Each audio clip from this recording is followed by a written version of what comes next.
Good afternoon, ladies and gentlemen. Welcome. My name's GBay99. I hope you all are having a wonderful day. Today, we are back with another video, which this video is a Q&A video for our patrons over at patreon.com/GBay99. Once a month, I'll be putting out a Q&A video where I talk about anything and everything that you guys ask me, and I'm kind of excited about this because since switching over to making documentary videos, I don't get to do too many more personal videos like this anymore, but I'm really excited about this. Thank you to everyone who's pledged. For this first Q&A, I'm actually also going to be taking some questions from our Discord server because not that many people have pledged to me on Patreon yet, but that's okay. I appreciate those of you who have. Let's go ahead and answer some questions. What are your Worlds Pick'ems this year, G-Bay? So this is something I'm actually really excited about because I feel like I have a really good read on the esports scene this year. We can't, of course, do Pick'ems quite yet in terms of we don't know who's getting out of the play-in stage yet, who's going to be in what group and whatnot, but there are a couple of reads that I feel like I do have. In particular, I talked in our Patreon podcast about how big of a choke I expected LGD to have.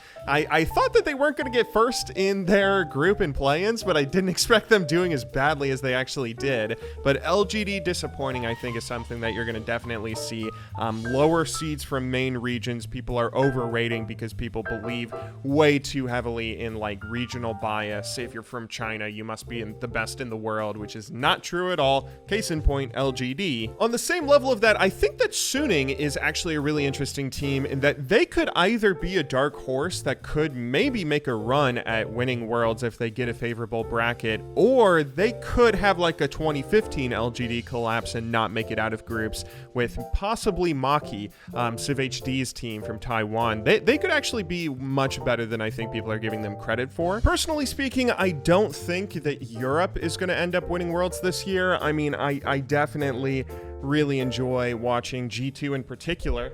I made a whole documentary on their owner, and G2 also sent me a pretty sweet jersey. Thanks for that, G2. I really hope they prove me wrong, but I'm a little bit worried about this being the year that we see a Western team win Worlds. Generally speaking, I think that top esports, JDG and Damwon are definitely obviously the heavy favorites, but this is a really exciting Worlds because we don't have like a clear, obvious 1/2 teams that are destined to win it. Not only are all three of those teams, in my opinion, having an equal opportunity to win Worlds this year, but I'd also say there's some dark horses out there. Gen G in particular, people are really underrating. Gen G did very well throughout the past LCK split, and they almost beat Damwon in the regular season. I mean, they have had a lot of success against the best teams in their region, and I could totally see Gen G winning Worlds again. Where do you see your career as a League of Legends analyst and content creator in the next 5 years? So for the most part, I think that I'm going to try and continue focusing on creating content that's based around telling stories. I think that's the big strength that I kind of have. And, you know, I'm sure a lot of you guys saw, we recently put out a video that talked about some of the 2020 stories to watch at this upcoming World Championship. And you may notice that that video is not on my YouTube channel anymore, because I unlisted it, so you can only find it if you're on like the Patreon or the Discord or something. The reason for that is because that video, I really tried to do a lot of new stuff, as I'm sure you guys noticed. I was trying to have a lot of like experimental content that got more in-depth with the analytics of the game, with like game strategy and whatnot, and using that as a way to weave some interesting information into the narrative that I was talking about throughout the video. However, that got a lot of criticism, and in particular, Yankos, who, it broke my heart being a G2 fan to see this, but Yankos really went in hard on me on his stream, really tearing apart my video and criticizing me a lot, which, you know, I'm not someone who's necessarily I don't care that much about when I receive criticism for the most part, but hearing someone that you look up to and really respect kind of dismantle you is a really, really sad experience, and it's not fun. So I felt like, you know, he's probably right. That video is probably doing more harm than good, so I ultimately unlisted it, and I feel like You know, as much as I love League of Legends and as much as I've enjoyed trying to learn as much as I possibly can about the competitive scene and, you know, trying to understand the highest level of play and understand pro strategies and whatnot, I don't think that's where my strength is as an individual, at least when it comes to creating content on YouTube. So for the most part, I'm going to really try and see if I can focus on creating more and more story-based content, telling some of the most interesting and exciting stories that exist in League of Legends. And there's a lot that I got in the works right now. A lot of exciting videos that right now I'm just going to keep on trying to pump them out. What are your thoughts on the new Mythic items for the next season? So I'm actually more excited for the item overhaul that's going to be happening. Personally speaking, I feel like items are one thing that Riot has kind of neglected a lot over the years in terms of, like, there's not enough MR items. There's a lot of items that don't really seem to have much use or not many circumstances in which you build them, and you're kind of stuck with builds a lot. There's not a lot of creativity. Like, you have two options for MR items. That's the most obvious example, where if you have any sort of healing, you obviously want to build one of them, and if the enemy team has any sort of repetitive magic damage, you obviously want to build the other. There's not a lot of creativity when it comes to builds, so I'm excited for Riot to do a big overhaul when it comes to items. The Mythic items are really cool, though. In particular, they kind of remind me of an old debate that used to happen all the time in seasons 1 through 3 of League of Legends, where people always asked Riot over and over. The biggest request that people had was that they remove Flash from the game. People thought that Flash was a summoner spell that everybody takes way too frequently, so Riot should remove Flash. And the suggestion that was put forward was that they put Flash into an item that people could choose to buy, sort of like the Blink Dagger in Dota, where you can basically flash if you buy an item and then use the item's active, which I never thought that was a good idea. I think that Flash makes the game so much more fun and exciting, but it kind of sounds like that's the system that Riot's implementing, is that you're getting some pretty interesting and pretty big actives when you get a Mythic item, which is a cool system that I'm excited to see where it goes. But at the same time, there's not much that you can do when you speculate on preseason changes. You got to get your hands on them, play around with it firsthand, and then that's really going to, you know, that's going to determine whether these are good changes, bad changes, if they're healthy for the game in the long run. What inspired you to start making documentaries? Okay, two things really inspired me. The first is that I was really unhappy. I was really unhappy with the content I was making. For the most part, when I was doing Road to Diamonds and gameplay videos, I was, you know, doing okay. I was getting subscribers, I was getting viewers, I was paying the bills and whatnot, and I was like in a kind of stable and happy situation for the most part. But I was not happy myself. Like, as good as the situation might have been, I did not feel fulfilled making what I felt like was low effort garbage content on YouTube. You know, I'm someone that, I've said this a million times before. When I was a kid, I wanted to be an artist, and a lot of the time the stuff that I enjoy consuming in my free time is stuff that's like really artsy and fun. And you know, I did not feel like I was getting any sort of artistic achievement in just pumping out garbage YouTube videos and just, you know, gameplay champion updates, you know, the stuff that you see every YouTuber do in League of Legends. And that was not something I was getting a lot of fulfillment out of. So I wanted to do something different, and I saw that Summoning Salt and John Boys, that's when I first discovered those YouTubers. This was back in like 2018 or so. When I first started watching their content, I was absolutely floored by how great it was, and wanted to do something similar for League of Legends. But the other thing that really inspired me to start making documentaries is that oftentimes when it comes to storytelling, you're a product of your culture, right? So if we live in a culture that values American football and basketball and hockey and baseball, like here in the United States, you're going to see a lot of big name documentaries and huge pieces of content being created around those sorts of things. And the people who have crazy, like, rags to riches stories or the greatest of all time in those sports, they're going to get their stories told by big production companies and huge channels and networks that are going to pay millions of dollars to create documentaries that tell these stories. So every person that grows up in poverty and turns into a star, everybody knows about that. They get to lead this super crazy, happy, exciting life because everybody loves them, and they get all sorts of fame and endorsements and so on and so forth. But that doesn't happen with the things that people don't care as much about. If people don't care about curling, they're not going to know the crazy stories about professional curlers or something, right? And that's kind of where League of Legends and esports are, where there are some really crazy stories. I mean, when you really get down to it, There are some of the most heartbreaking or exciting or thrilling and impressive stories that I personally have ever seen in any sport, and I follow a lot of sports. Some of the most heartbreaking and really stories that I get invested in myself are in esports and League of Legends. But, because it's not the biggest sport in the world, you don't oftentimes see those stories getting told, or at least getting told the way that they should, the way that they really should be, with the level of gravitas that the stories deserve. And so I hope to really bring that out in my documentaries. I hope that I can kind of do justice to the players and the teams and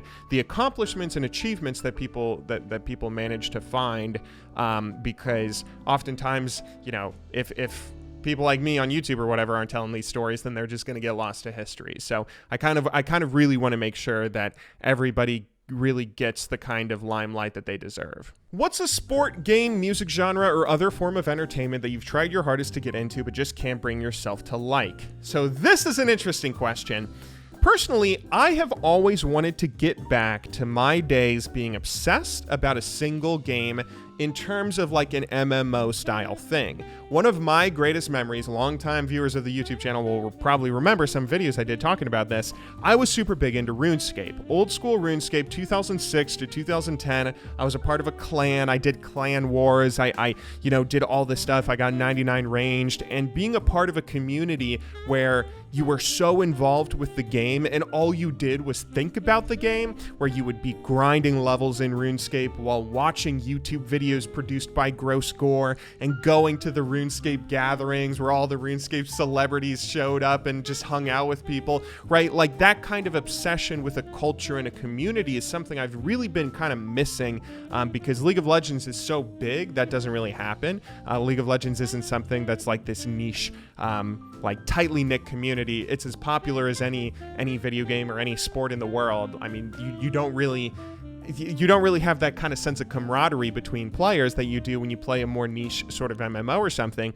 And so I've tried multiple times to get into other MMOs or to, just find some sort of community online that still has that kind of style. And the one game that I feel like still does exist with that sort of world is EVE Online, that I've tried to get into multiple times. And I actually really like EVE Online. I mean, it's a fun game to play and to explore and to do things in the world. But it's such a difficult game to get into. I mean, that's a game where like players basically run the universe with their own economy and their own world and everything. And as a newcomer coming in and being able to find your way to a point where you're immersed in that as well is a really difficult thing because of how everything's set up. And oftentimes when I try to get into the game, I read message boards or something, and I see people complaining about how, the game's creators, like CCP or whatever their name is, they're killing the game is dying, it's going to be gone soon, and then that makes it difficult for me to get into the game as well. But that's something I've always really wanted to get back into that I've never been able to find. What's something new, be it a hobby or otherwise, that you've adopted during quarantine? So for me, that would probably be catching up on movies. For those of you who don't know, I am a huge movie buff. I love a lot of different movies. I love watching movies, sometimes more than anything in the world. And I don't have enough time to watch movies all day. Everybody has to... You have a job, you have responsibilities, you can't sit around watching movies all day, but not being able to go out and do things in public has kind of let me just sit on the couch a lot and catch up on some old flicks that I've been wanting to pay attention to. In particular, like, I'm a huge David Lynch fan. David Lynch is like my favorite human being alive. Sorry, Dad. And he, I found him through Twin Peaks, the original 2 seasons from 1990, 1991, and then the revival in 2017 or whenever it was. And I had never seen Mulholland Drive. I saw Eraserhead and loved it, but Mulholland Drive is like his probably most famous work that I had not seen. And so getting to watch that and get blown away by the genius that is David Lynch was so fun for me. I mean, that was really an enjoyable experience. I was also introduced to Apichatpong. I don't know if I'm saying his name right. The guy who made Uncle Boonmi, who can recall his past lives, a Thai film producer or director, so on and so forth. Veteran introduced me to him, and I got to watch that recently, which was a really great movie. I absolutely loved it. Same deal with An Elephant Sitting Still, who Veteran also turned me on to. I absolutely adored that. That was An Elephant Sitting Still is like a 4-hour movie, and I did not get bored or tired once watching it. Like, I enjoyed it all the way to the end. That was a really great experience. So yeah, if you're struggling for something to do during quarantine, watch movies, man. They are the best thing in the world. What kind of books do you like to read, and what's your favorite book or series? So firstly, my favorite book series, and just hands down the best book series of all time, is the Warrior series by Aaron Hunter. That's not really up for debate, it's just the truth. But the general favorite sort of books that I have are anything that's like classical literature or anything that's nonfiction. Those are typically the things I enjoy reading the most. Most recently, I read a biography on Charles Hill, who was a career foreign service worker in the United States government. He was also a senior advisor to George Shultz and Henry Kissinger and Ronald Reagan and the one guy for the UN, I forget his name.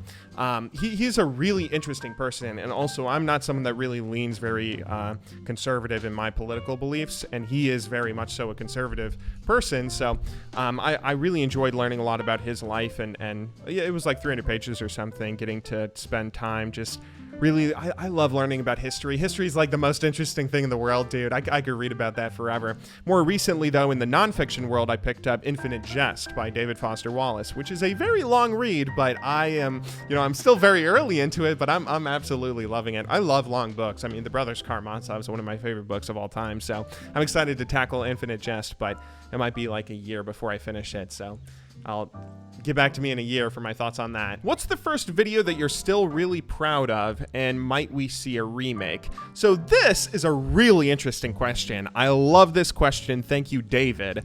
The first video I made that I'm really proud of is probably the 0-minute 0-second Birth of a Blank.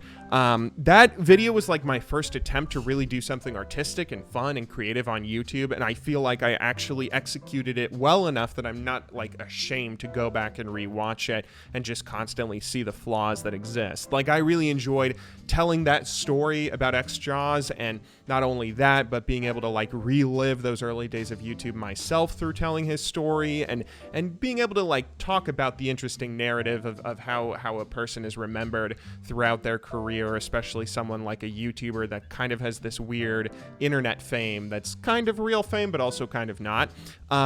I really enjoyed that video, and that's probably the first video I made that I'm really, really still proud of. But on the topic of remaking a video, that's something I have really wanted to do multiple times. There are some old videos that I made that I really want to remake, but I feel like I shouldn't because I already made them. A good example of that, the best example of that would probably be Chawi. Chawi, the Singaporean League of Legends player. I love Singapore. I almost went to Singapore for art school when I graduated high school. And I really enjoy his story as a League of Legends pro. He's probably one of the most impressive yet underappreciated pros in the history of competitive League. And for him, I wanted to make a video that talked about his story, but that was before I really committed to the idea of making documentaries. So the video I made on him is nowhere near as good as I feel like I could make it if I made it today. So I've considered remaking that video multiple times. What is one thing that League could do without? Yuumi. What do you think about a League of Legends World Cup? Countries like Korea, China, Denmark, and Poland would be interesting to see. So I would love to see this. One of my favorite tournaments in the history of League is the World Cyber Games circuit, where that's basically what that was, where we saw essentially a World Cup for League of Legends. It was a really bad tournament in the sense that WCG was really terribly run, from the qualifiers to the main event, and just there was always tons of drama with how things shook out. They also ran their own streaming service that was really unreliable rather than streaming it onto YouTube or Twitch or whatever. But this was back in 2010, 2011, so streaming services were limited. But anyway, like a lot of the old VODs and stuff are kind of lost to history because I think their site shut down. I think they like shut down and then started back up. And yeah, it was not a very run well tournament is the point I'm getting at. But the storylines were incredible. There was a Polish team that beat a real Korean team. There was, of course, CDE, Chicks Dig Elo, and their crazy run to win a major tournament in very impressive fashion. There were all sorts of really impressive and crazy storylines that you could follow when it came to WCG events. And I've always missed seeing that kind of thing ever since that it shut down. Some of my favorite personal esports moments that have happened throughout the history of esports across all games too, not just League of Legends. Some of my favorite moments have always been WCG events, things that happened at WCG. So I'm really kind of disappointed to see that doesn't exist anymore. But I believe I read something somewhere that Riot Games does believe there's going to be something like that in the future. So I got my fingers crossed. Will we get to see more of your personal life, or at least more thoughts on random topics like spoons? Well, yes, you can. I might start up our second channel again, GBay100, and use that as a platform to talk about that stuff, but you can always join our Patreon. And on Patreon, we do a podcast every 2 weeks where I talk about what's going on currently in the League of Legends scene, as well as what's going on in my personal life, rambling about stuff I've consumed in the most recent 2 weeks, movies I've watched, games I've played, thoughts on politics or sports and whatnot. And if you would like to see more of me talking and rambling about stuff, you can, of course, pledge to our Patreon. But anyway, I hope you guys all enjoyed watching this. Thank you very much if you made it all the way to the end of this video. I had a lot of fun talking to you guys about all sorts of stuff. I hope to see you in our next video. Got a new fun little documentary that's going to be coming out very soon about a very good story that's currently kind of going on at this Worlds. And I hope you guys are looking forward to that. But until then, thank you very much for watching. Good luck in solo queue and have a wonderful day.